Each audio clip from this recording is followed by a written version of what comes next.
Karibu JTraderFX. Kwa mawasiliano zaidi unaweza kanicheki kwa namba ambazo zinaonekana hapo kwenye skrini yako.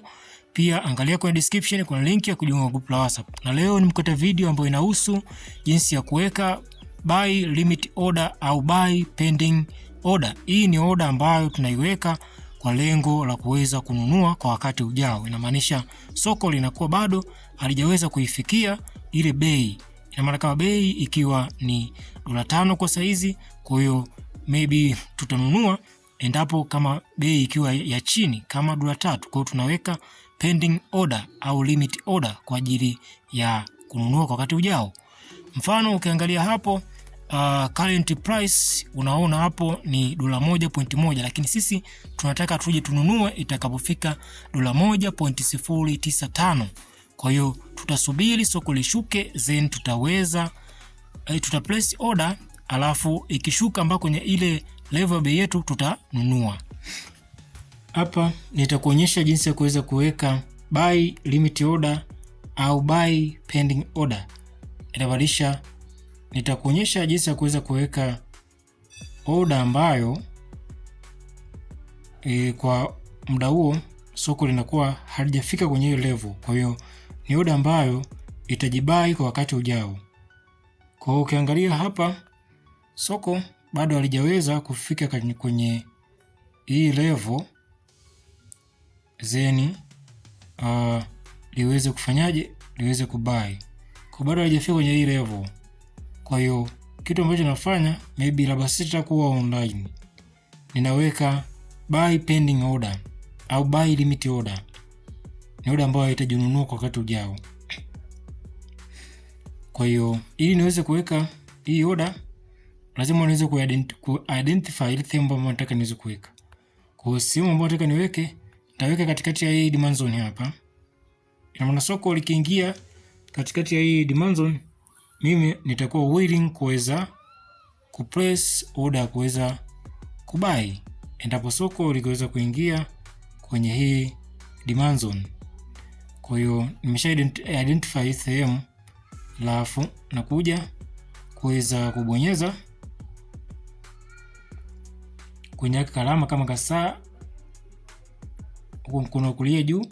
Kwa hiyo nikibonyeza hapa utaona imejileta hii buy limit. Kwa mimi nitaweka hapa katikati ya hii zone, nitaweka hii buy limit. Kwa hiyo baada ya kuweza kuibonyeza hivyo, zeni ibonyeza kamshale haka. Kwa hiyo nikibonyeza kamshale nitaona hapa nitaweza kubai kwa bei hii, alafu nitabonyeza hapa place. Utaona kuna hii dot hii ambayo unaiona. Kwa hiyo hii ndiyo buy limit, nimeweka hii pending order. Na maana soko likiweza kufika kwenye hii level, soko litaweza kuweza kubai hata kama mimi sipo online. Nizusi. Sasa baada ya kuweza kuweka hii pending order ya kubai, ngoja niweze kuweka take profit pamoja na stop loss. Take profit kwanza nianze na stop loss. Stop loss nitaweka nje ya hii demand zone, alafu na stop loss nitaweka nje ya hii supply zone. Stop loss nitaweka nje ya hii demand zone, alafu na take profit nitaweka maybe hapa juu kwenye liquidity hapo take profit. Kwa hiyo ngoja nianze kuweka hii,